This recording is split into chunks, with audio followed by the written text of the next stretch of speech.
Hey there! In this video, I will show you exactly how to deactivate an Instagram account permanently. First of all, open up the Instagram app.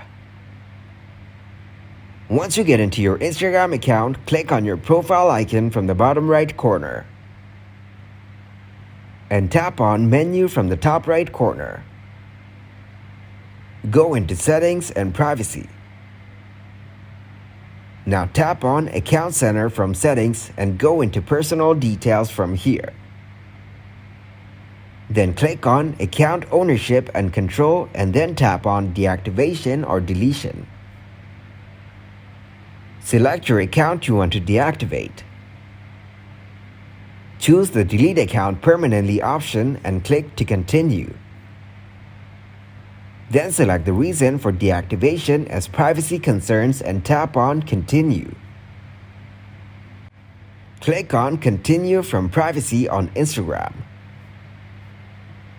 Enter your account password and tap on Continue. Thank you very much for watching and don't forget to like the video and subscribe to the channel.